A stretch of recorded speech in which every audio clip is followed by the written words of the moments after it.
So without further ado, let's get right to the presentation and our first feature video about wrestling legend Horace Besecker. Horace Besecker wrestled only 17 times during his entire career as a varsity athlete at Gettysburg College, a very small number compared to today's standard where a wrestler could compete in 3 dozen or more contests in a given season. But what Besecker did in those 17 appearances sets him apart from most.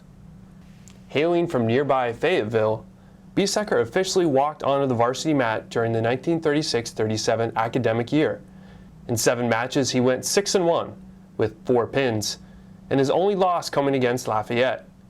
He avenged that setback with a pin at the Mid-Atlantic Conference Championship on the way to the title at 126 pounds. Things looked good for Besecker heading into the junior campaign. Coming off a runner-up showing at the conference meet the year before, the Bullets were poised to make a run at the title, and Besecker was set to star. Those hopes were nearly derailed a week before the season started when the junior grappler suffered a fractured leg and was projected to miss the remainder of the year. Just 2 months later, Besecker was back on the mat, and he defended his conference crown by pinning both of his foes at the MAC championship. Gettysburg topped the team standings as well to capture its first conference title in wrestling. Perfection followed Besecker and the Bullets into the 1938-39 campaign.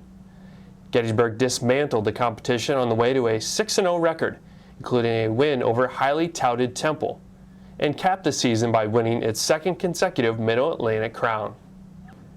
Besecker played his part, going unbeaten with an 8-0 record and posting 6 pins. He tossed both of his foes at the conference event to claim his 3rd consecutive title. Besecker capped his impressive career with a 16-1 record with 13 victories by pin. Horace's brother, Sam, maintained the Besecker wrestling tradition and was a conference champion and conference MVP following Horace's graduation. But wrestling was just a small part of Besecker's life. He graduated from Gettysburg with a degree in chemistry and pursued that profession for many years.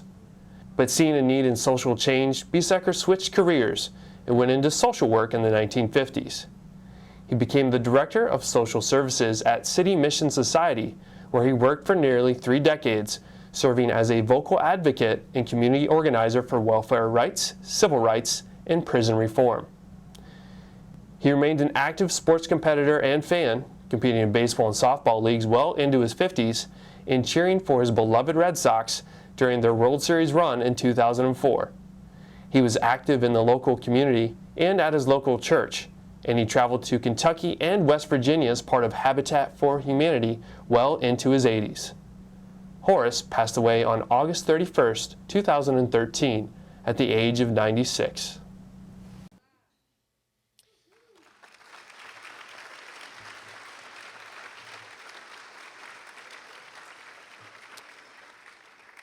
Unfortunately, we missed the opportunity to have Horace take the stage himself, and his family was unable to attend tonight's event. He is survived by his 3 children, Donna, Alan, and David. And I can tell you from the research I gathered about Mr. Besecker, this 3-minute video is an extremely small glimpse into what an amazing and long life filled with happiness and joy and an overall desire to make the world around him better.